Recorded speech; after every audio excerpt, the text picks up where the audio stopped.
Morning, everyone. Good morning po. Morning. Good morning. At sa mga kasama natin online, good morning po sa inyong lahat. At nais po natin banggitin muli yung mga pangalan na patuloy na sumasama sa atin sa pananambahan at pakikinig ng salita ng Diyos tuwing araw ng linggo. So kasama na po dyan yung mga nasa States, si Ate Vicky, tsaka si Joy, at ganun din naman si Ate Weng, okay, Buanda, sa Singapore yata yun, di ba? Okay? At maging si Tita Ching, na nasa Manila. At yung mga kasama naman natin sa Quezon City ay si Ate Tess Galvez at maging yung aking pamangkin, si Neslin. Welcome, Neslin, ha? Sana patuloy kang dumalo pagka tuwing araw ng linggo kasama namin. At yung mga kapatiran natin sa pangarap, kasama natin dyan si Kathy, si Delmar, si Maricar. Salamat sa inyong pagsama sa amin at dalangin po namin bawat isa sa atin dito ay magpatuloy sa pakikinig ng salita ng Diyos tuwing araw ng linggo. At gusto din po nating i-welcome sa umagang ito si Ate Lani, kasama po ni Ate Alice. Palakpakan po natin si Lani. Yan.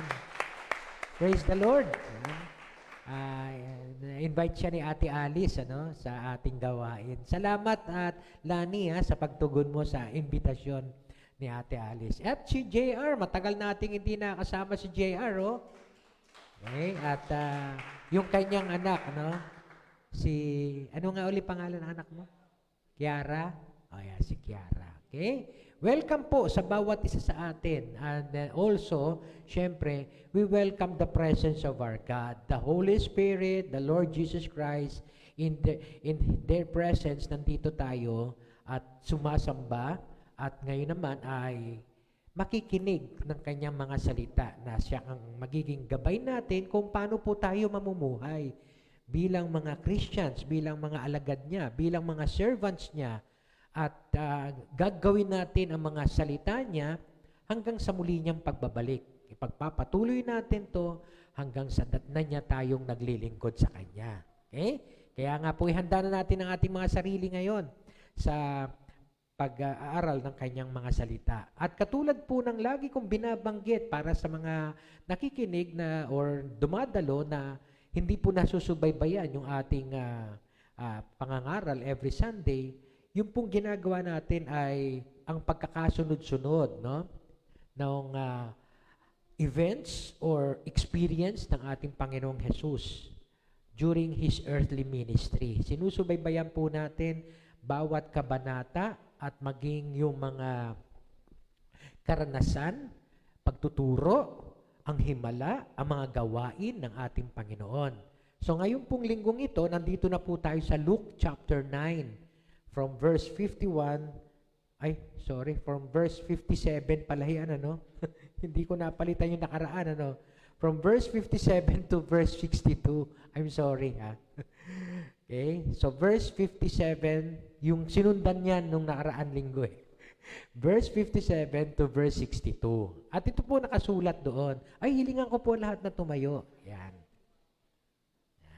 So, magsisimula tayo sa verse 57 na, kasi hindi ko napalitan yung nakaraang linggo na passage. Verse 57 to verse 62.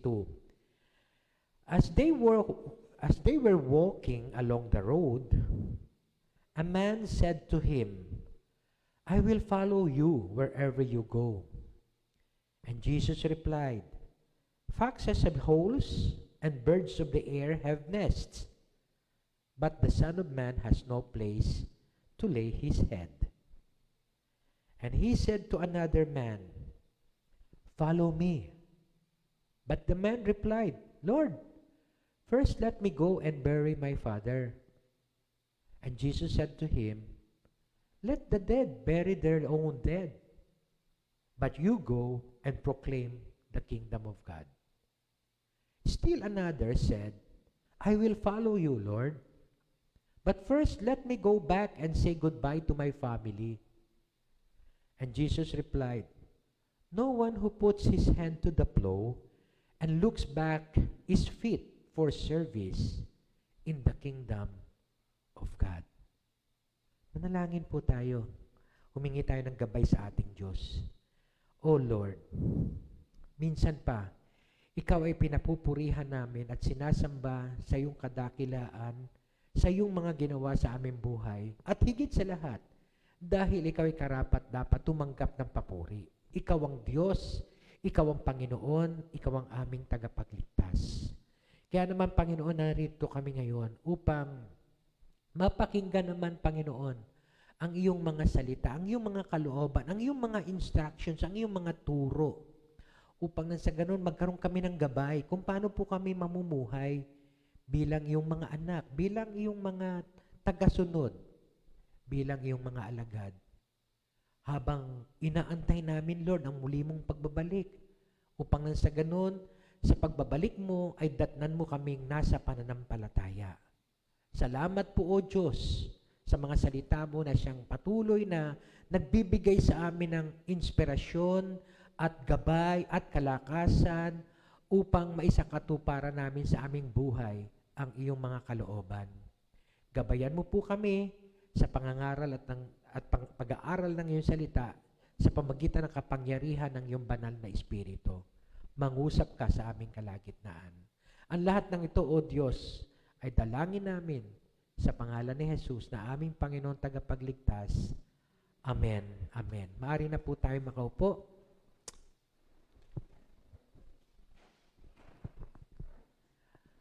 Siguro as a background, lalo na sa mga hindi natin regular na nakakasama, katulad ni Ate Lani ngayon, tsaka ni JR, yung mga nakaraan nating lessons, ay makikita natin yung instruction ng ating Panginoon when dealing with, una, yung sinning brothers. Pumasok na kasi sa relationship, What do we do pag may kapatid tayo na nagkakasala? Okay? So, napaliwanag natin kung anong dapat gawin. Okay? Then after that, the following week, ay napag-aralan naman natin kung anong gagawin natin pagka yung mga mundo, yung mga hindi kapananampalataya, hostile sa atin. Okay? Unfair ang treatment sa atin. Okay? So, meron ding instruction ng Panginoon doon na pinag-aralan natin nung nakaraang linggo. So, para po doon nga pala sa mga naka-online or even sa inyo na nandito ngayon, I would encourage, balikan nyo yung mga lessons natin at maging yung mga hindi nakakadalo ng ating gawain sa linggo, tuwing araw ng linggo, balikan nyo po. Meron naman po tayong replay. Yun ang advantage ng technology ngayon. Kasi pwede nyo pong balikan at pakinggan yung mga lessons na to. Dahil magsisilbing gabay po sa atin to kung paano tayo mamumuhay. Ngayong araw na to, it's all about relationship. Relationship on how to deal with sinning brother or sister.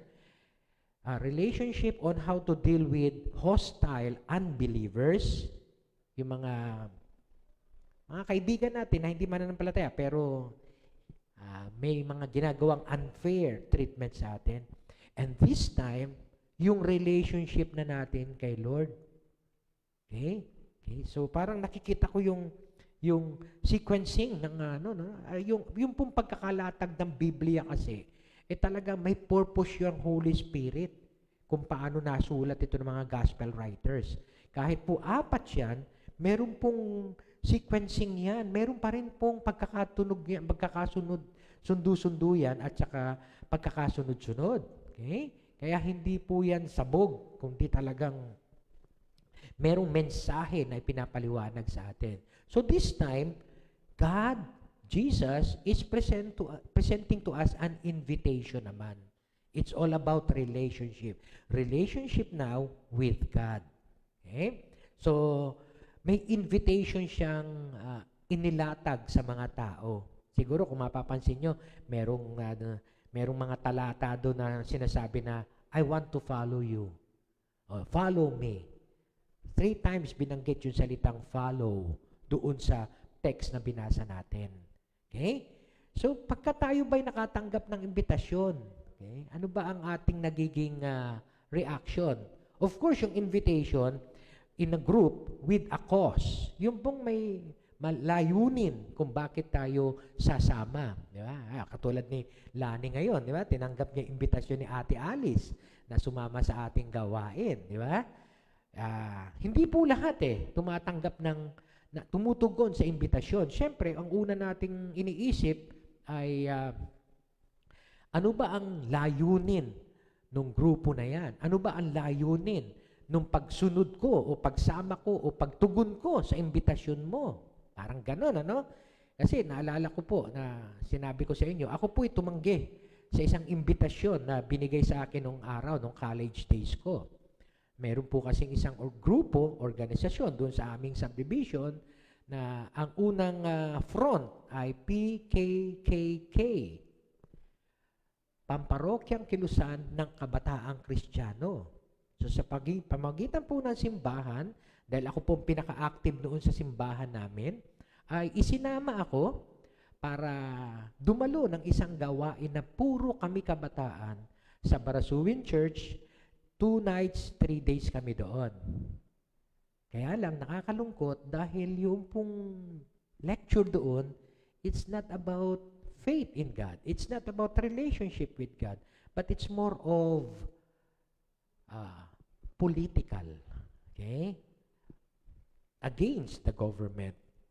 So, aminin ko po sa inyo, in that short period of time, lahat kaming mga kabataan na noong panahon na yon ay talaga nagkaroon po ng galit sa gobyerno.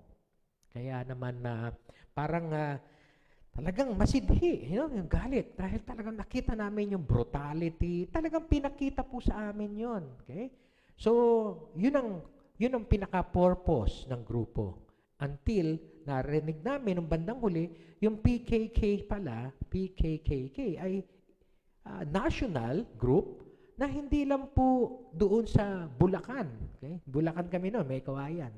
Tapos Malolos, ginanap yung seminar.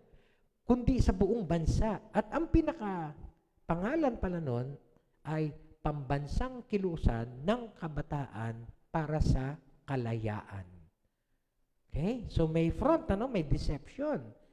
Pero during that time, medyo nag-aalala na ako sa aking sarili. Bakit? Siyempre, alam naman natin na medyo left-leaning ang dating noon. Kaya medyo kinakabahan na ako kasi ang father ko po ay military personnel. At nung dumating ang time na kami po ay talagang nilatagan na ng mga baril at handa na ba kayong humawak niyan dahil malapit na ang panahon? Ang nasagot ko lang po sa kanila, ako po hindi handa. Diretsahan. Okay? Ako po hindi handa dahil ako po ay nag-aaral at gusto ko pong magtapos ng aking pag-aaral. College days, nasa Mapua, gusto ko pong magtapos. Yung isa kong kaibigan, barkada ko mismo, doon sa grupo na yon, scholar ng FEU at engineering din ang kinukuha, ay nagsabi siyang, ako, kaya ko nang humawak niyan. Samantalang yung po anak ng isang, hindi ko matandaan kung mayor o barangay captain. Kaya sabi ko, wow. Ako military personnel lang yung tatay ko, pero natatakot ako. Pero ang lakas ng loob niya. And soon, okay, ako po'y unti-unti nang humiwalay sa kanila. May invitations na mag-gathering kami sa isang kapilya, tapos hindi ako sumasama. Dumating ang time na yung kapilyang yon, tamang-tama habang sila nag-gather, sinugod ng mga military. Buti na lang wala ako nun. Kaya nga yung mga naranasan ko po noong araw, ito'y bahagi ng karanasang pinakita sa akin ng Diyos kung ano ba ang dapat kong sundin. Sino ang dapat kong sundin? Sino ang dapat na imbitasyon ang aking dapat tanggapin? At that time, tinanggihan ko na po ang imbitasyon nila na mamundok. Dumating po ang time na namundok po yung mga kasama ko at yung isa kong barkada na sinasabi sa inyo ay nakapangasawa and later, naging matindi pa rin po ang aking paglilingkod sa simbahan noon. Later, nung ako'y nagpunta ng Barasuin para imbitahan yung isang monsignor doon para sa aming pagmimisa tuwing araw ng December, narinig ko na yung wife nung kasama namin yon ay na-rape at napatay. Okay, so nakakalungkot pong kwento. Pero sometimes we need to be discerning in the invitations that are given to us. Pag may nangungumbida sa atin, maging mapili tayo, maging selective tayo sa ating imbitasyon na tatanggapin. Kung yan man ay barkadahan, matuto tayo magsabi ng no. Okay? Dahil alam natin kung ito ay makakasama sa atin. There was a time na college na rin ako noon na nakumbida ako ng mga barkada namin, supposedly barkada, pero bandang huli humiwalay din ako sa kanila. Kasi may pinuntahan kami isang lugar na nagsimula na silang magganon, magtusok. Kung sana inom-inom lang, pero inom lang, kahit inom-inom ng drugs, hindi ko po gagawin yun, Hindi, talaga nagtutusok na sila. Sabi ko, teka, sandali, hindi ko, gaya yan, ayoko niyan. Tumakbo talaga ako noon, umalis ako ng bahay nila noon. So dapat mga kabataan, marunong tayong tumanggi sa mga ganitong imbitasyon na alam nating makasasama sa atin. Nagsisimula yan sa patikim-tikim, sabi nga ng isang kanta, di ba? Painom-inom. Tapos bandang huli, yung kabataan na ang nagsasabi, Lola, pahingi ng pantoma. Di ba? Alam naman natin yung kantang yon, di ba? Kaya, maging maingat tayo sa imbitasyon. Pero, meron pong malaking but. Kung may magandang imbitasyon naman sa atin, na alam natin makabubuti sa atin, bakit hindi naman natin tatanggapin? Bakit hindi tayo tutugon? Okay? So maganda siguro makita natin yung imbitasyon ay pwede nating samahan, pero tingnan mo natin, maging discerning tayo. Makakabuti ba sa akin to o makakasama? Pagka makakasama, wag na wag po kayong mahihiya na tumanggi. Okay? What if mabuti naman ang idudulot? Abay dapat, anong gagawin natin? All out ang pagtanggap natin. All out ang pagtanggap natin doon sa imbitasyon na yun. Kung makakabuti para sa atin. Ngayon, kung si Jesus kaya ang mangungumbida sa atin, ano ang dapat nating response? Syempre, pastor, dapat makakabuti yan. Kaya susunod ako. Ayan. Pakinggan po natin yung kwento dito sa Luke chapter 9, verse 57 to 62. Okay? Pakinggan po natin ang kwento at tingnan po natin how do we respond to God's invitation. Kasi yun po ang pinaka-tema. How do we respond to God's invitation? Paano ba tayo tutugon sa mga invitasyon sa atin? Okay? Basic po ang sagot ko no? Kung tutuusin, we need to count the costs. Katulad nga na sinasabi ko kanina, kailangan alamin natin kung ano ang dahilan ng imbitasyon, makakabuti ba to o hindi. At kung merong makakabuti, teka, sandali. Kailangan medyo tingnan natin, kaya ko bang mag-commit dyan sa invitasyon na yan? Kaya ko bang italaga ang aking sarili sa invitation na yan? Halimbawa, na-invite kang maging isang scholar ng isang school. Okay? Ang tanong, kaya mo bang tugunin yung kanilang requirement, no? Na kailangan i-maintain mo ang iyong GPA ng 1.2 perhaps. Okay? So kaya mo bang tugunin yon or 2.5? Pero 2.5 mababa 1.2. Okay? Kaya mo bang tugunin yon? Ibig sabihin nun, lahat ng halos subjects mo, 1. Okay? Or sa isang opisina, in-invite ka na magiging isang manager ka, pero may cost. Siyempre, mas lalaki responsibilidad mo. Kaya mo bang tugunin yon? Kaya mo bang tuparin yon? Yung invitation na yon? Yan ang mga tanong no? Kasi baka pinigyan ka ng ganong invitation pagkatapos hindi mo kakayanin, bandang huli mapapahiya ka. Kaya nga, in the first place, teka, sandali, hanggang ganitong oras yung trabaho, teka, sandali, ganito pala, teka, sandali. Naalala ko, no? After the death of Dr. Soto, yung pong aking mentor sa counseling. Yung isang company, the international company yon, na kung saan siya ay worker doon, member doon, ay dahil kawalan siya, noong araw pa pala, ini-endorse na niya ako. Nung nawala siya, in-invite po ako noon, nung company na yon. At ang laki ng offer. Pero nung binasa ko yung duties and responsibilities, tumanggi talaga ako. Dinecline ko. Bakit? Hindi ko kakayanin. Hindi ako katulad ni Doc Soto. Okay? So, alam natin ang limitations natin. Okay? Pero, what if si Jesus ang nag-invite? Hindi kaya meron din siyang requirements if we want to follow Him? Now, we must count the cost. Kaya ba nating tumugon sa imbitasyon ng Diyos?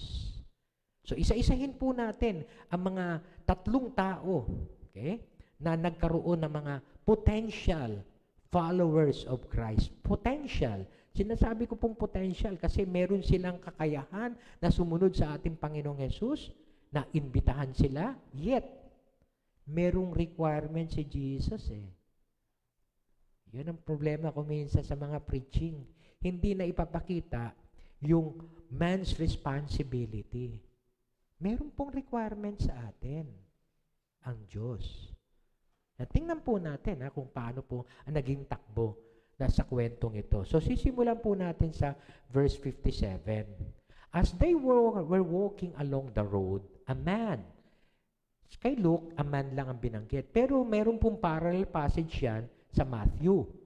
Sa Matthew 8, a teacher of the law.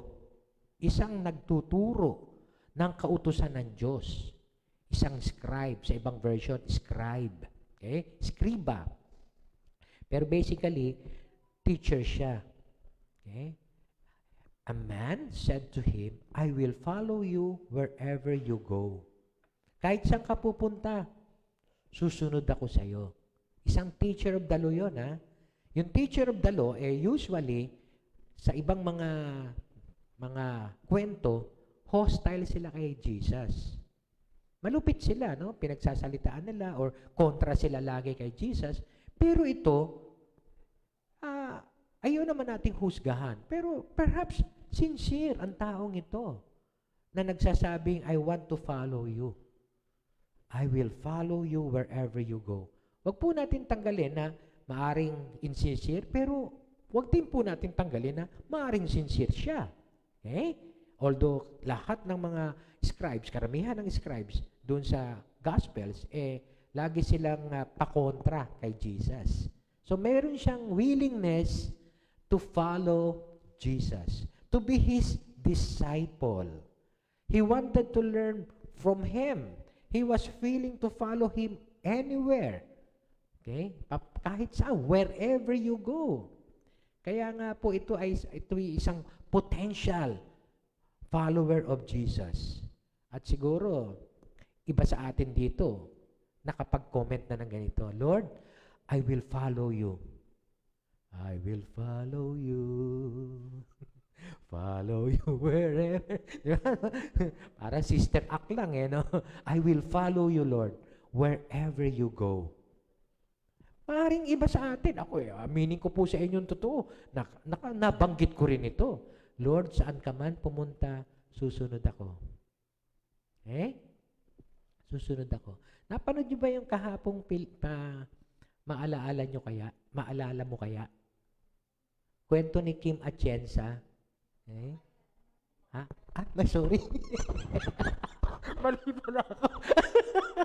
Sorry, hindi pala maalaala mo kaya. Ano magpakailanman tayo?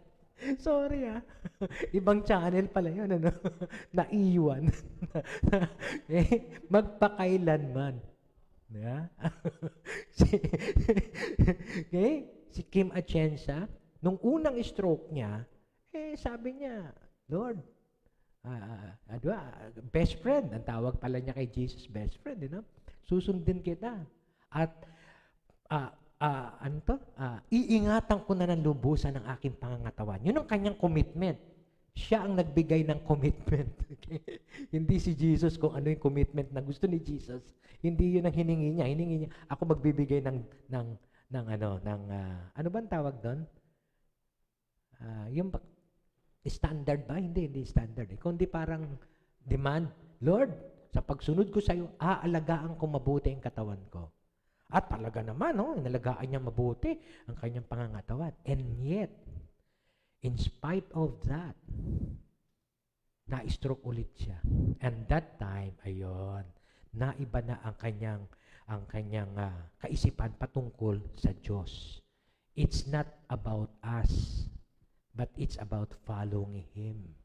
It's about His demand, His requirement that we must follow. Okay? Ito maganda to. No? I will follow you wherever you go. Maganda naman talagang commitment yan. Diba? Magandang commitment. Pero ano naging reply ni Jesus? Basahin po natin yung reply ni Jesus. Okay? And Jesus replied, "Foxes have holes, and birds of the air have nests, but the Son of Man has no place to lay His head." Ano ibig sabihin nun? Diba? Kahit yung mga lobo, may mga lungga na pwedeng tulugan. Ang mga birds, ang mga ibon, meron silang madadapuan ng mga pugad. Pero ang anak ng tao, wala. Implied po yun. Ano implication nun? Willing ka bang sumama sa akin? Kahit na i-give up ang mga comforts of life? Implied po yun. Okay?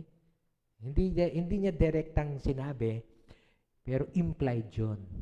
May mga lungga, may mga pagtataguan, may mga matutulugan ang mga lobo at maging mga ibon. May pugad. Ako wala. Kaya mo bang sumunod sa akin wherever I go? So, meron pong sinasabi, hindi po ini-encourage ni Jesus at hindi rin naman niya dinidiscourage. Inscribe. Sinasabi lang niya ang katotohanan kung ano magiging sitwasyon ng isang susunod sa Kanya. Okay? So, parang hindi ko masasabi na ito'y rebuke. Ayokong sabihin. Pero gusto lang niyang ilinaw ang kanyang sarili that you must count the cost. Kung sumusunod sa akin, kaya mo bang i-give up ang comforts of life? Kasi wala akong tutulugan Kung sasama ka sa akin, saan man ako ministry magpunta, wala akong permanenteng tutulugan. So wala siyang regular home na pwedeng puntahan, kung saan-saan siya gumagala. Kaya mo bang sundin yon? Kaya mo bang sumunod? So, wala namang reply. Papansinin niyo, no? Walang reply yung scribe. Parang open-ended, ano? Ano kaya naging reply nung scribe? Tayo na lang maglalagay tayo na lang siguro maglalagay ng kwento, ano? Siguro, mas maganda kung tanungin din natin ang ating mga sarili. Kung halimbawa, ito sinabi natin kay Lord, Lord, I want to follow you wherever you go. Tapos sumagot si Jesus ngayon ang ganito sa atin. Kaya ba nating sumunod? Are you willing to give up your comforts in life? Yun po yung intention, no? Magandang intention ng scribe, pero baka hindi niya nakikita yung implication ng pagsunod kay Jesus. Okay? May kasamang self-denial. May kasamang sacrifice. May kasamang suffering. May kasamang service. Okay? Kasi baka mamaya sa panahon natin ngayon, okay na sa atin yung comfortable life Pero pagdating halimbawa sa ibang areas, teka sandali, wag na yan. Hanggang dito lang ako.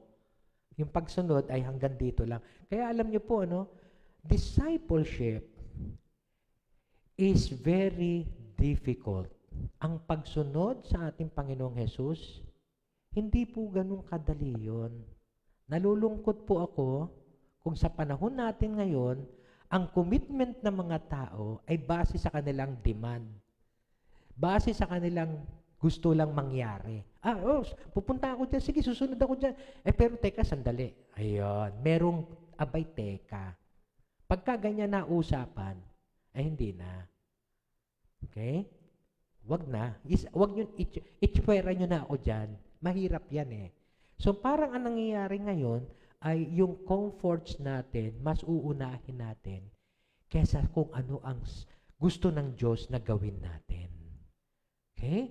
So, mahirap po ang magiging isang disciple o alagad ng ating Panginoon. Lalo ng panahon nila, dahil talaga yung panahon nila, pag ikay naging alagad ni Jesus, ikay sumusunod sa Kanya, buhay mo kapalit.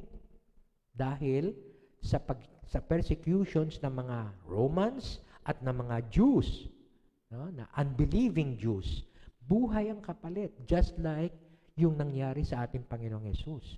Yung pinagdiriwang po ng mundo ngayon, hindi pinagdiriwang, iginugunita yan, ng buong mundo ngayon. Although yung Palm Sunday ay pagdiriwang yan, celebration. Kasi entry of Jesus to Jerusalem. Itong mga panahon na to, papunta na sila ng Jerusalem eh. Naalala nyo, kaya nga nung nakaraang linggo hindi sila pinadaan ng Samaria eh. Kasi hostile ang mga Samaria sa mga Jews. Kaya iikot sila ng malayo para makarating ng Jerusalem. So papunta na sila dito sa Jerusalem. And here comes the scenario. Pumasok yung isang lalaki. Lord, susunod ako sa iyo kahit saan ka magpunta. Kahit umikot ka pa. Okay? Nang papuntang Jerusalem dahil ayaw tayo papasukin sa Samaria. Susunod ako sa iyo. Ayan. Tapos ito sinagot. How comfortable is our standard of living? Kaya ba nating mag-give up? Okay? At some point ng standard of living natin just to follow Jesus? Sana makita natin, no? Yung naging karanasan ng ating Panginoong Hesus. At hindi nagbibiro si Jesus, nung sinabi niya yan. Kasi simula pa lang nung siya ipinanganak dito, there was no room for him in the inn. Alam natin yun, sa sabsaban siya ipinanganak. Then, Judea rejected him. Galilee, okay? Na kung saan pinalayas din siya. At pagkatapos, yung isang lugar na nagpalayas siya ng demonyo, yung lugar na yun, pinalayas din siya. Imbis na sabihin sa kanya na, naku, marami pa pong ibang mga demon possessed dito, palaya. Hindi, pinalayas siya ang pinalayas. Okay? Gadarenes yata yung lugar na yon, no? Na kung saan ng pagdating nila meron siyang pinalayas na demonyo sa pamagitan ng pagsakop dun sa mga herd of pigs. Tapos nung narinig ng mga tao nakita nila yung taong dating sinasabi nila ng demonyo na matino na pag-iisip Anong ginawa ng mga tao? Magstay po kayo dito. Marami pang mga demonyo dito. Palayasing. Hindi yun na. Umalis na po kayo dito sa amin. Umalis kayo dito. Biro mo siya na yung gumawa ng mga ganda. Siya pa yung pinalayas. Kaya nga, at ngayon, yung nakaraang linggo, yung Samaria, tinanggihan siya na dumaan. Kaya nga, hindi ko masisisi na ito sabihin ni Jesus sa mga sumusunod sa Kanya. Maganda ang sitwasyon ng mga lobo at saka ng mga ibon kasi may tutulugan sila. Pero ang anak ng tao, wala Ngayon, willing ka pa ba na sumunod sa akin? Parang ganun lang yun. Implied yun, Implied. Although, wala tayong narinig na response. Wala tayong narinig na response. Hanggang dyan lang yung kwentong yan Okay? Hanggang dyan lang yan. Okay? So, alam niyo po, maraming mga passages sa scriptures ngayon, na ginagamit din ng ibang mga churches to promote prosperity gospel. Pero alam niyo po, hindi ko po makitang mabuti yon sa tinuturo ng ating Panginoon. There is always a challenge kung papakinggan natin mga boses ng ating Panginoon. At hindi ko naman po sinasabi na masama maging mayaman. Kaya naku, marami po akong kilalang mayaman na sumusuporta sa mga churches at binibigyan nila ng mga workers, mga pastors, no? Talagang very generous sila. Ginagamit sila ng Diyos para lumaganap pa ang paghahari ng Diyos. Pero tingnan natin ang ating mga puso. Okay? Baka naman willing lang tayo sumunod sa ating Panginoon kung comfortable tayo. Compare po natin, no, yung pagsunod ba sa ating Panginoon at yung kanyang ginawa para sa atin. Alam niyo po, bala kong balikan yung Passion of Christ. Yung Passion of Christ na movie ni Jim Caviezel at saka directed by or produced by Mel Gibson. Kasi parang yun, realistic eh. Yung nangyari sa ating Panginoong Jesus. Yung passion niya, yung hirap, nagpakahirap siya, nagpakasakit siya para sa atin. Tapos tayo ngayon nasusunod sa Kanya, Lord, sandali. Hindi na pwede yan kasi wala na yung comfort ko dyan. Pero sandali, Lord, wag na muna. Okay? Pagka okay na ulit, saka na lang ulit ako sasama. Okay? Hindi ba natin nakita yung ginawa ng ating Panginoon? Balikan niyo po yung Passion of Christ. Natutuwa nga ako sa interview ni Mel Gibson kay Jim Caviezel, no? Kasi sabi niya, "Oh, that's right. Thank you for picking me." Sabi gano'n ni Jim. Kasi I'm JC. Eh, Jim Caviezel naman pangalan niya, di ba? Tapos ang kanyang ipoportray, Jesus Christ. Pero ang laki po ng pagbabago daw sa nangyari sa buhay din ni Jim in experiencing doon sa nangyaring movie na yon. He counted the cost. Okay? Even just portraying, okay, the passion of Christ. Sa atin, as followers talaga. For those people who really want to follow Jesus, are we willing to give up the comforts of life? Ngayon, hindi po sinagot ng text kung umuo ba o tumanggi yung tao. Kaya wag po nating husgahan yung tao, no? Pero ito po isang malaking kwento na dapat nating tingnan na ang discipleship is not that easy. Okay? Hindi po siya isang parade na laging masaya o kaya drill o kaya may mga honor o medal. Discipleship is the way of the cross. Ito na yung Lenten season natin, no? Way of the cross. Discipleship is, being a disciple, you need to go through the cross. Okay? It's a test of being a disciple. When you become one, okay, you make Jesus and His kingdom number one in your life. Okay? Pastor, paano yung mga pangangailangan ko naman sa buhay? When you make Jesus number one and His kingdom in your life, He will provide all your needs. Yun naman po ang isang pambalansi doon. Okay? Huwag po kayong matatakot. Kasi may pambalansi ang ating Diyos doon. Kung siya ang gagawin nating number one, ibibigay din naman niya sa atin ang lahat ng ating pangangailangan. Okay? He can also make our lives comfortable as long as you follow Him. Walang halong biro yun. Walang halong biro yun. Hindi naman lahat ng magiging buhay natin ay pasakit. Meron din comfort. Pero, make Him your number one. Not your comfort, kundi Jesus. Di ba? Naalala niyo ba yung Matthew chapter 6, verse 25 to 33? Isa-isahin natin yan. Ha? Sabi ni Jesus, "Do not worry about your life. What you eat or drink, about your body, what you wear. Is it not life more important than food? Is it not the body more important than the clothes? Look at the birds of the sky. They do not sow, nor reap, or store away in barns, and yet your heavenly Father feeds them. Are you not much more valuable than they? Who of you, by worrying can add a single hour to his life. And why do you worry about clothes? Okay? See how the lilies uh, of the field grow? They do not labor or spin. Yet I tell you that even Solomon in his splendor was dressed like one of these. If that is how God clothes the grass of the field, which is here today and tomorrow is thrown into the fire, will he not much more clothe you, O you of little faith? So may binabanggit na siyang pananampalataya dito. So do not worry, saying, what shall we eat, or what shall we drink, or what shall we wear? For the pagans run after all these things. And your heavenly Father knows that you need them. But, eto na yung sagot, di ba?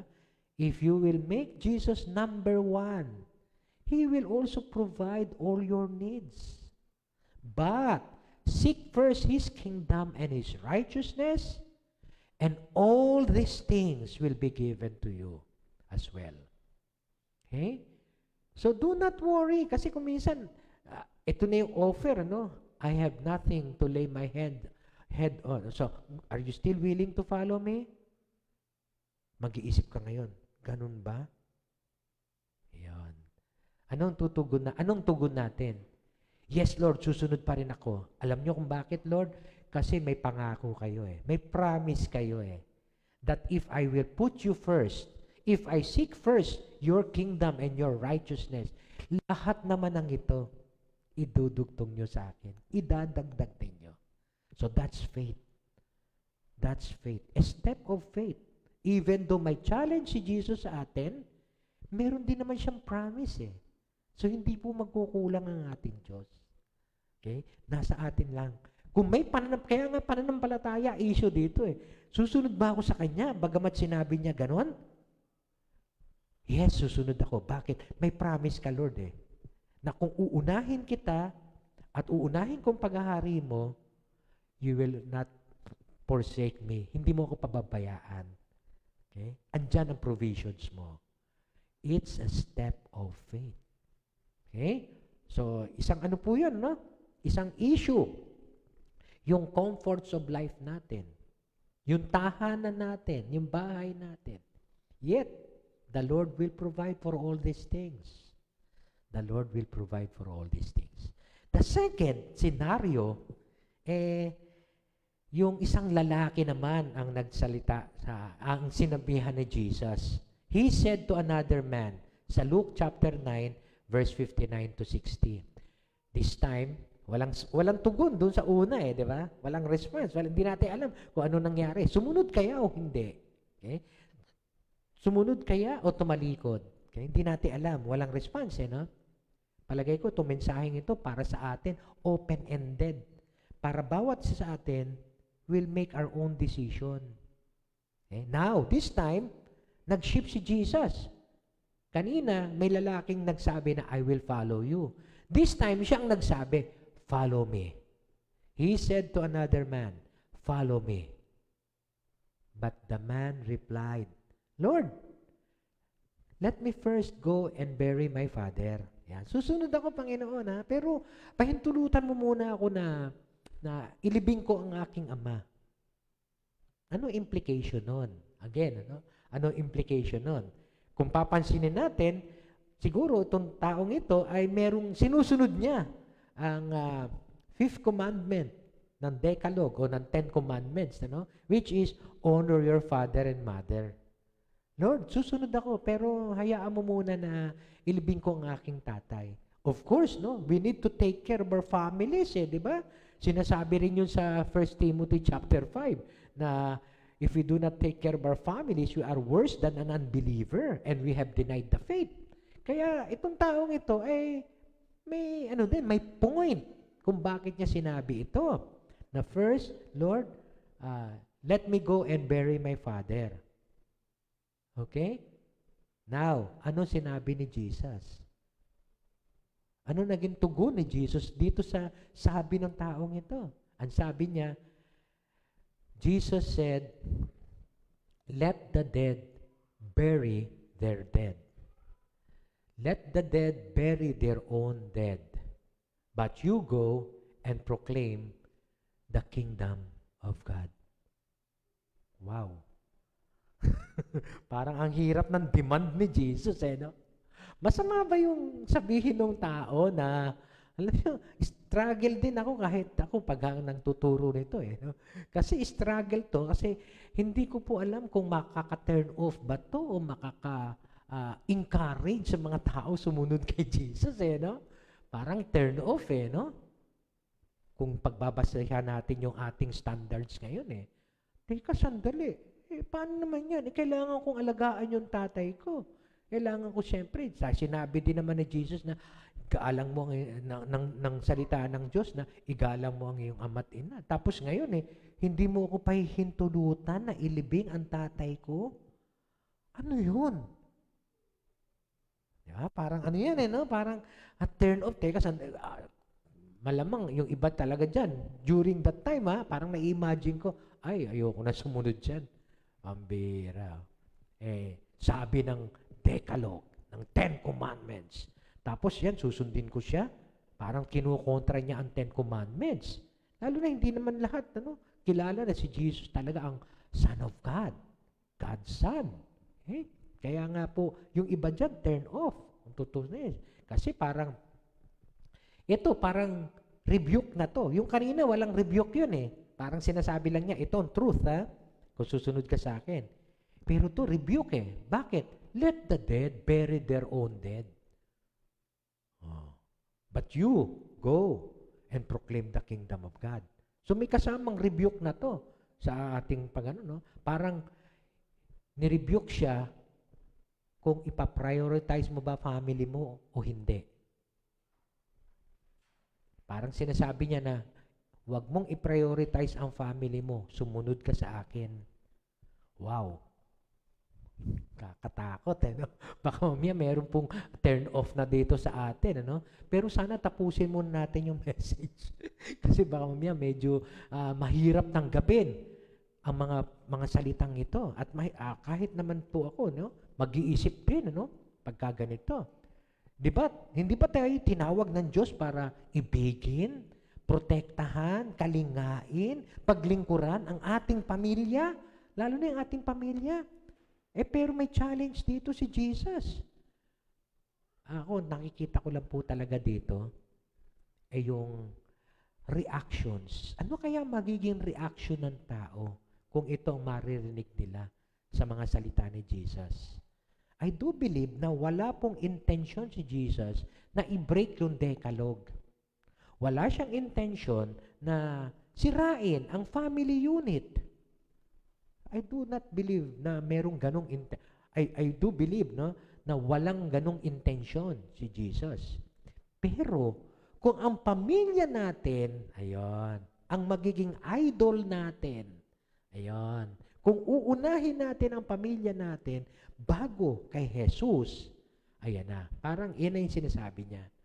Ano ang priority mo? Ako ba o ang pamilya mo?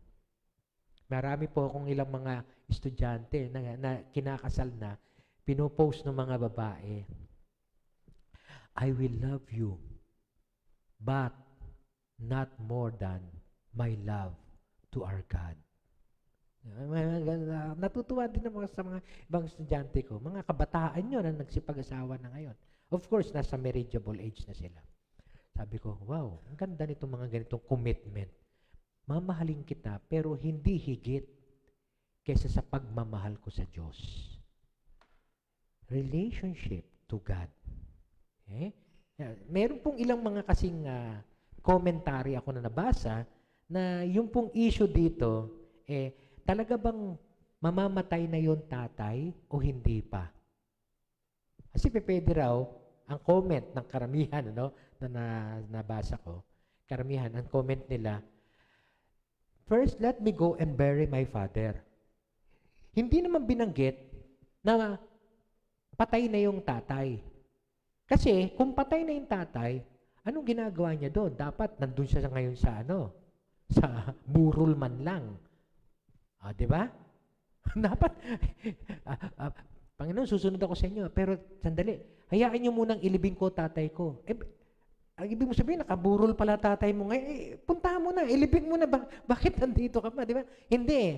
Ang karamihan ng commentaries, karamihan po ng commentaries, nagsasabi na, ililibing ko muna. Ibig sabihin daw, buhay pa yung tatay, pero hayaan mo muna, Lord, na antayin kong mamatay yung tatay ko hanggang sa mailibing ko siya. Yun ang commentaries ng karamihan. So, anong dating nun? Matagal pa yun. Kasi antayin niyo mo muna mamatay yung tatay no? Kasi kung nga naman, tama nga naman ang kanilang logic, kung halimbawang patay na pala yung tatay mo at kailangan ng ilibing, bakit nandito ka?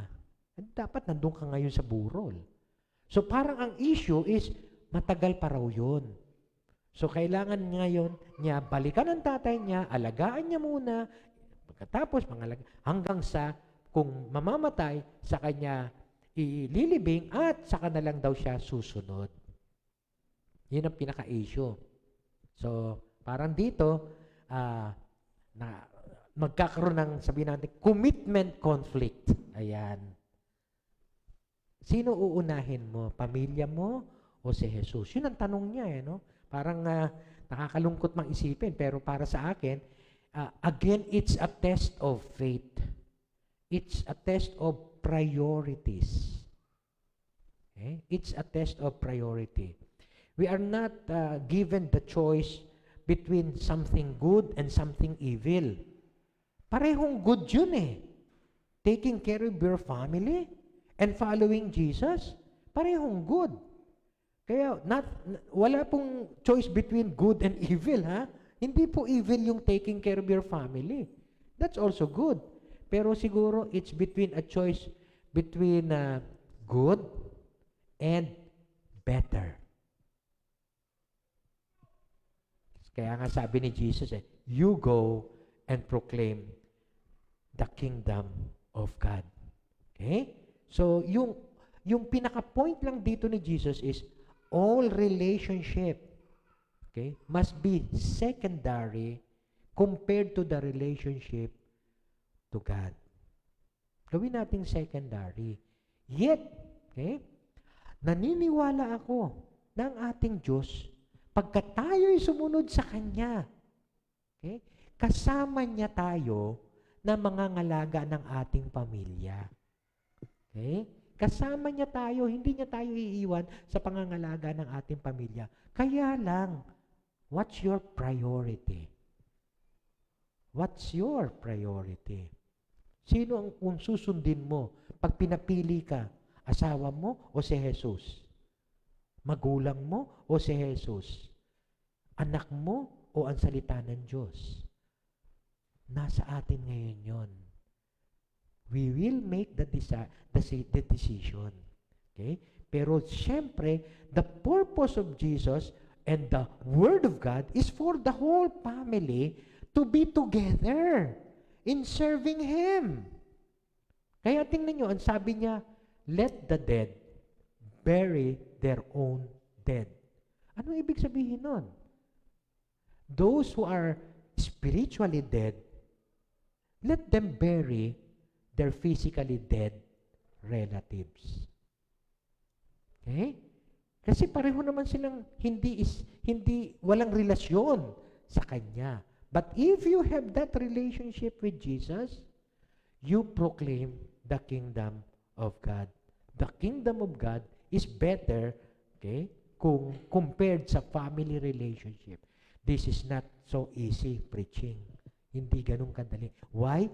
Kung titingnan nyo po sa panahon natin ngayon, mas marami po ang mga books or articles or sabihin natin sa social media ang ini-encourage ang family relationship. Yeah, wala akong problema doon, ha.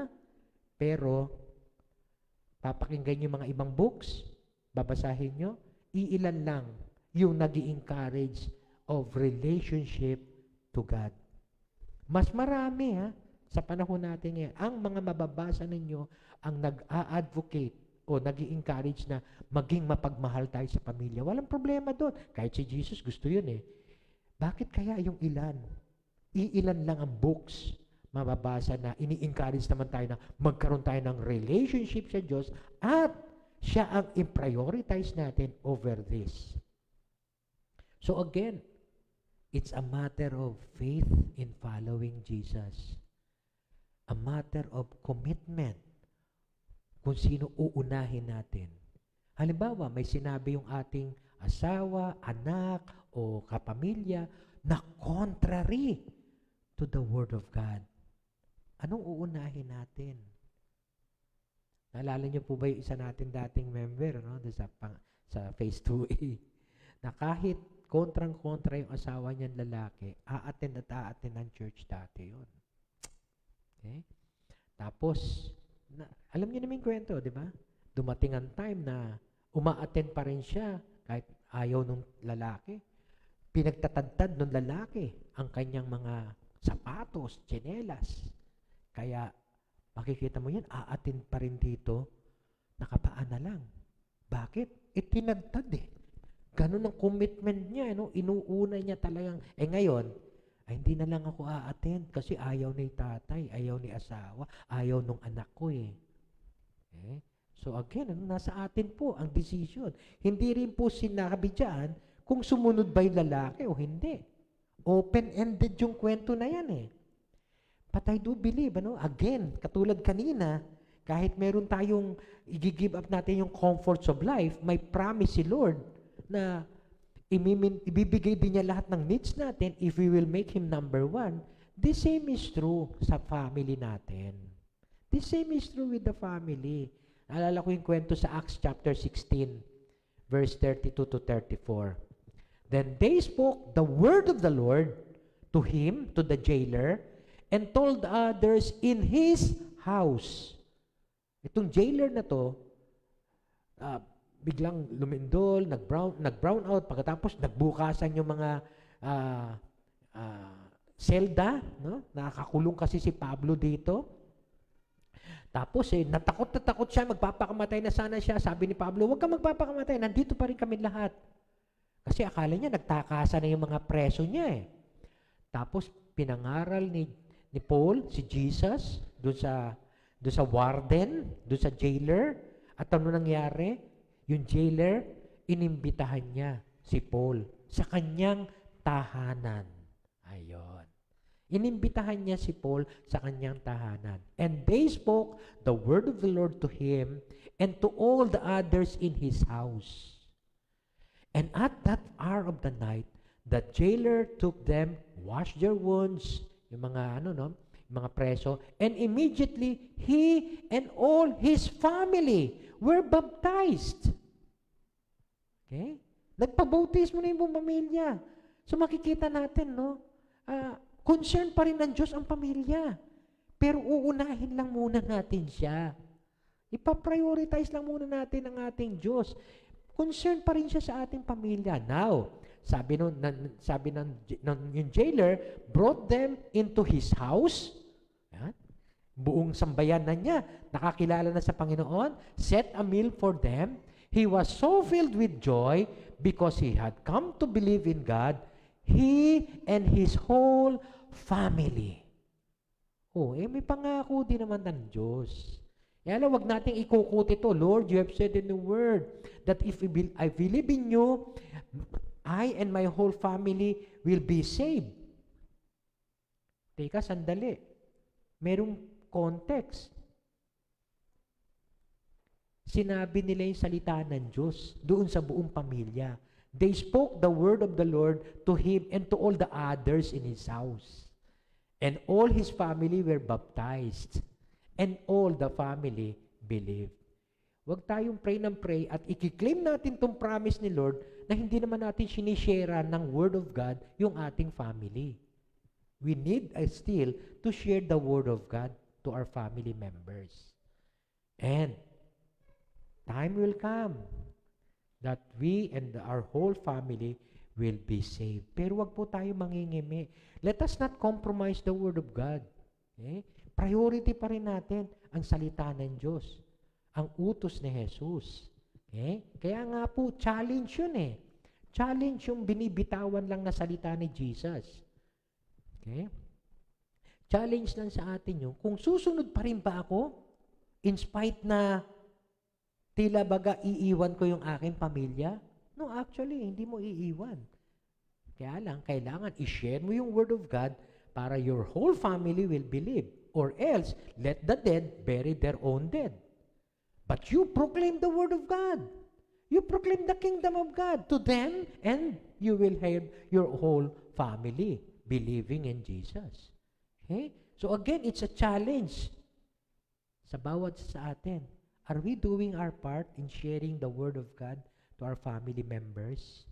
Ako natutuwa po kay Ate Vicky kasi binabato niya yung link natin every Sunday sa family members namin. And I praise God for that. Okay? Hindi ko man nagagawa, pero ginagawa ni Ate Vicky. And I thank God for her sa ginagawa niya ngayon. No? Bakit di natin ibato kahit yung mga replay na lang sa ating family members so that they may also come to know the Lord Jesus Christ? Okay? Huwag tayo mahiya, huwag tayo matakot. Pag tinanggihan tayo, talagang ganun. Okay? Marami. Si Jesus nga, nireject. Tayo rin, bilang alagad, pwedeng i-reject ng tao. Tanggapin natin yun as part of our discipleship. Okay? And so, pupuntan tayo doon sa pangatlo na potential follower of Jesus. Sabi doon sa verse 61 to verse 62, still another said, I will follow you. Ayun, pareho sila nung una. I will follow you wherever you go. Yung pangalawa, follow me. Sabi ni Jesus. Itong pangatlo, I will follow you. But, may but, may malaking but. First, let me go back and say goodbye to my family. Ay, pareho din, ano? Na mapapansin niyo, iisa lang po ang thread na nakita ko dito.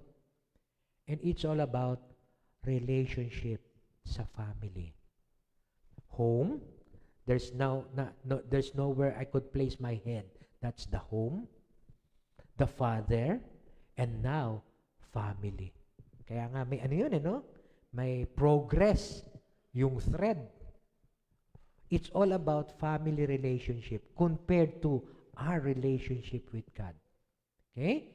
So, ang tanong dito ngayon, hayaan niyo muna akong magpaalam sa aking pamilya. So, parang wala namang problema doon. Lord, sandali lang yun. 15 minutes lang yun. Magpapaalam lang ako. Naalala ko yung aking professor dati. Nung kabataan daw nila, nagbibigay daw sila ng gospel tracts sa isang mall. Tapos may isang nakausap sila na may edad na rin na lalaki at nung binasa yung gospel tract, pinaliwanag sa kanya, tapos tumanggap sa Panginoon. Yan, tumanggap sa Panginoon. Kaya tuwan-tuwa daw sila. So may mga merong hindi naman tumatanggap. Okay, sige, okay lang. Sige. Pero yun, tumanggap sa Panginoon. Then, lunchtime, kumakain na raw sila, itong professor ko. Nung kabataan pa niya, sinare lang niya sa aming klase. Tapos, kumakain sila, nakita uli nila yung lalaking yun na sinera nila, na tumanggap sa Panginoon. Tapos, kinausap sila, uy, di ba kayo yung sabi niya, opo. Kasi may tatanong ako sa inyo. Sige po, ano po yun? Yung pong ginawa ko kanina, yung nagdasal tayo, yung gano'n, yung may pinatanggap nyo ako. Hindi niya masyado maintindihan pa, siyempre. Opo, ano po ang nyo doon, tanong? Pwede ko po bang bawiin? Bawiin? Bakit? Kasi hindi ko pa napapaalam sa misis ko eh.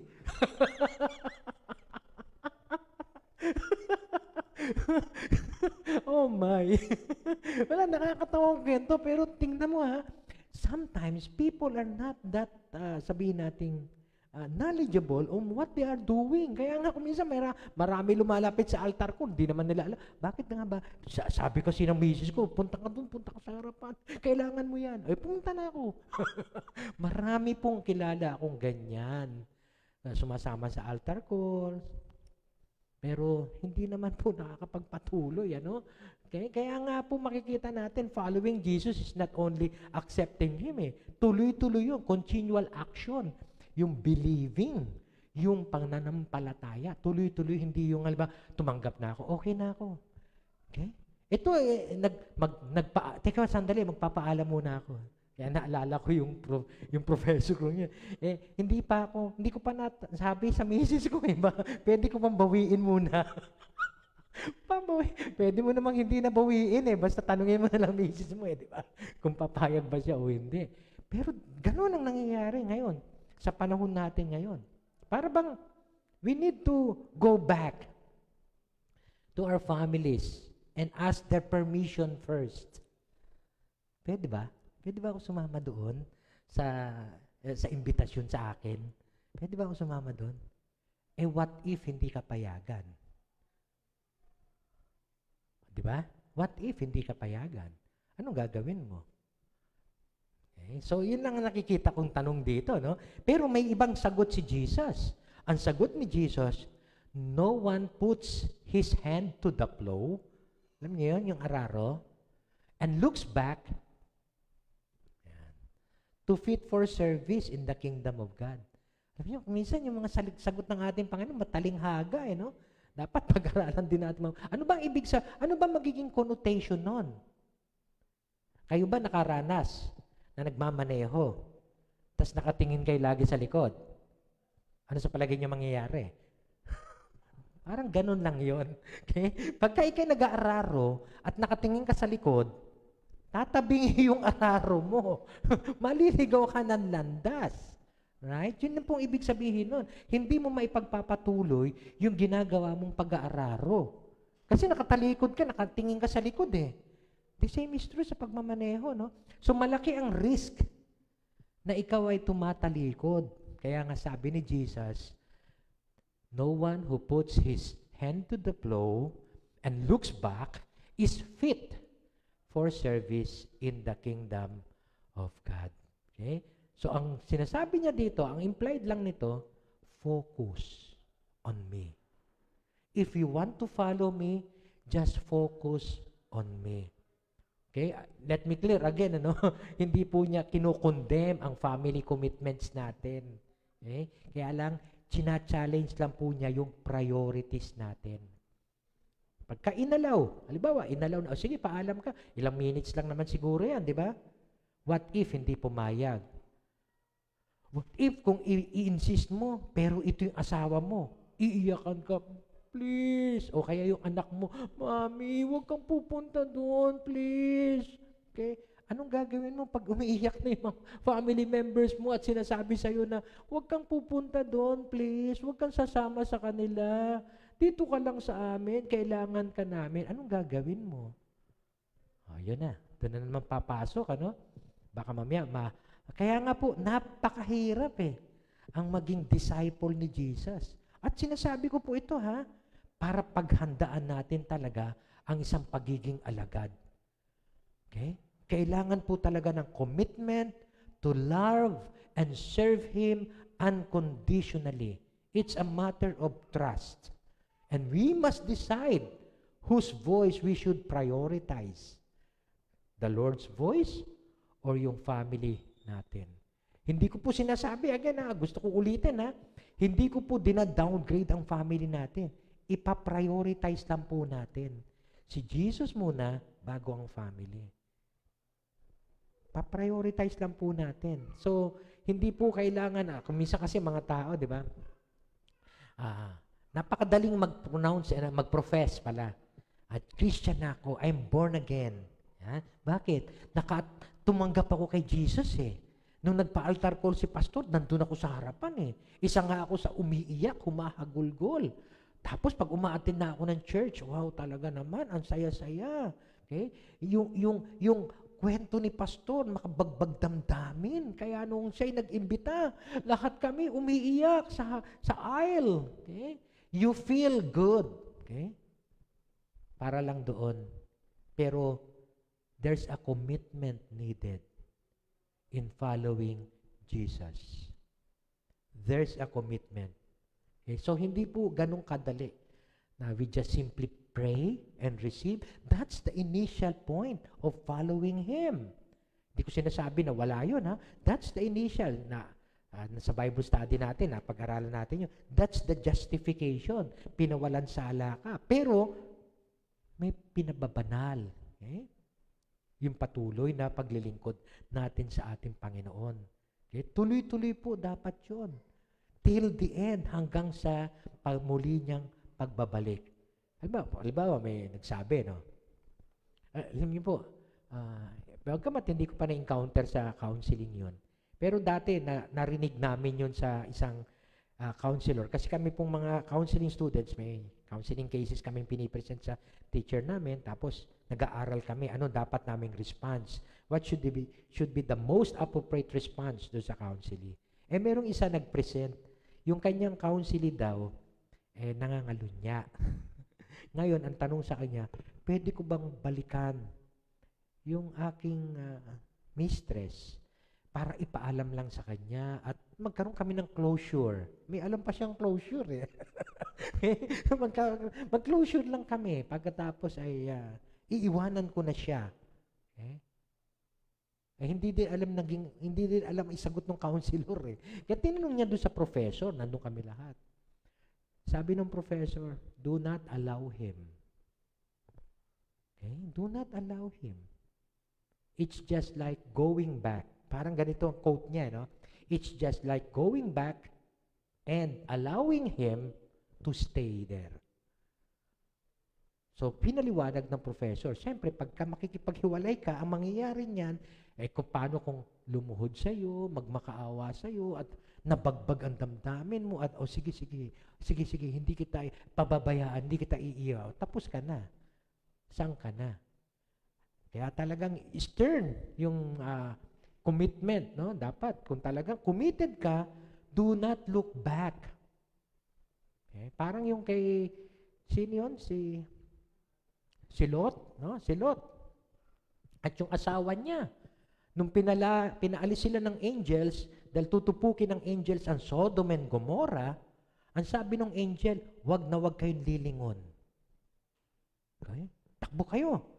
Tapos naririnig nila sa likod, ano? Sinusunog na yung Sodom and Gomorrah. At ano nangyari doon sa babae? Lumingon. At ano nangyari? Naging asin. Okay? Do not look back. Okay? It's a matter of commitment. Okay? So, mahirap po kuminsan ipangaral yung ganitong klaseng ano. Pagka meron kang porsididong gawin, do not look back. Alam mo, gusto mo mag-diet. Yan. Huwag mong bubuksan ng ref mo mayat-maya. Gusto mo mag-diet, pero mayat-maya naman, bukas ng ref mo. Hanap ka ng makakain. Example lang yun. Pero wala sanang ganun. Do not look back. Diretso. Okay? Diretso ang focus ang ating pagsunod sa ating Panginoon. Okay? So kung titingnan po natin, kung isa-summarize ko ito, dapat may significant effect ito sa atin eh. Bagamat lahat sila walang naging response, hindi natin nalaman, open-ended eh. Open-ended. Pero, parang sinasabi parang isa-summarize ko, Lord, I will follow you wherever you go. Parang ang summary ni Jesus doon sa una, following me means having no place at all called home. Heavy, no? Comforts of life. Tapos, pero sandali, that's a different matter. Ibang usapan yan. Pwede maging ganun ang response natin. Pero kung alam mo ang salita ng Diyos, no, may provision naman ako para sa lahat ng yan. Called home. I have provisions. Ayun. Kaya ngayon po, ini-encourage ko kayo, yung commitment natin kay Lord, may provision naman dun si Lord eh. Okay? Nothing to lose. Nothing to lose. Okay? It's just a matter of faith and decision. Yung second person, I will follow you, pero may obligation ako ba sa bahay? No. I must come first into your life. And the preaching of the gospel must be first to your life. It must be your priority over burying your dead. At teka, sandali Lord, ibang usapan yan. Don't worry. Okay? Simply share the gospel to your family and your whole family will, when they accept, they will also be saved. Okay? At yung pangatlo, Lord, susunod ako sa'yo pero bigyan mo man lang ako ng oras na makapagpaalam. Okay? It's them or me. Pili ka. No one puts his hand to the plow and looks back. Pili ka. It's them or me. At teka, sandali, Lord, ibang usapan yan. Okay? We must choose Jesus. Ayaw ng ating Panginoon ng mga half-hearted disciples. Yun po nakakalungkot sa panahon natin ngayon. Natatakot po ako nung panahon ng mga naunang alagad, kahit patay, okay, ipakakain sa leon, susunugin ng buhay, ay talagang susunod sila sa ating Panginoon. Nung araw, ngayon, ayan, dito na lang ako sa bahay, comfortable kaysa pumunta pa ng church. Ayan. Makikinig naman ako sa salita ng Diyos. Hopefully, tama po yun, makinig pa rin kayo ng salita ng Diyos. Ako sa akin, okay na sa akin yun eh. Kahit sabihin mong hindi ka pupunta ng church, basta't makikinig ka ng salita ng Diyos, at susunod ka sa sinasabi ng salita ng Diyos. Kaya lang, doon sa Hebrews kasi, di ba? Bagay, hindi pa ibang technology pa nila noon eh. Sa Hebrews, sinasabi, di ba? Let us not forsake assembling together. Okay? But let us gather together, encourage one another, okay? As we see the day is approaching. Okay? So, ngayon, may mga ganito no, na cases. Tapos, eto na ngayon. Eto, mga kapatid, aminin ko sa inyo, kanina, ini-impress sa akin ni Lord habang tayo ay nag-worship, Darating kaya ang panahon na unti-unti, dahil sa nagiging sitwasyon natin, unti-unti, ang commitment at ang pag-ibig ng mga tao manlalamig? Possible. Kasi isa sa mga warnings yun. On that day, the love of many will grow cold. Wag naman sana sa batch natin at maging sa mga anak natin. Tingnan nyo yung generation natin, na ipapasa ba natin sa mga anak natin? Kumusta yung mga apo natin? May papasa kaya nila yung pananampalatayang ganito kainit na maglilingkod ako sa Panginoon, come what may, kahit saan ano paman, susunod ako sa Kanya? So let us focus on our God. Let us fix our eyes to Jesus. Yung po sinasabi sa Hebrews chapter 12. Let us fix our eyes on Jesus, the author and perfecter of our faith, who for the joy that is set before Him, nakikita niya may joy Okay? Kaya nga, dahil sa nakikita niya yung joy na yun, He endured the cross. Pinagsikapan niyang tanggapin ko ano man ang hirap na dadaanan niya. Scorning its shame and sat down at the right hand of the throne of God. Considered Him who endured such opposition from sinful man so that you will not grow weary and lose heart.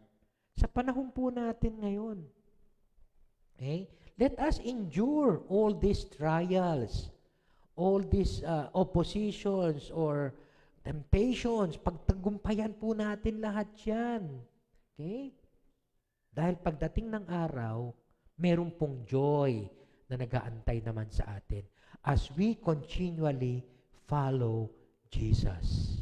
Discipleship is not that easy, pero there is a joy waiting for us. Now, the Lord Jesus is seated at the right hand of the throne of God. Sooner or later, as we endure all these things, meron din kapalit na joy yan sa huli. Okay? So, hindi naman po ganun katsani ang ating Diyos. Okay? Gusto din yan ma-enjoy natin ang life na to, pero there's a commitment needed from us. At kung committed tayo, He will also provide all our needs. He will make our families be saved as we share to them the gospel. Okay? At lahat ng ito ay ibibigay din naman niya sa atin.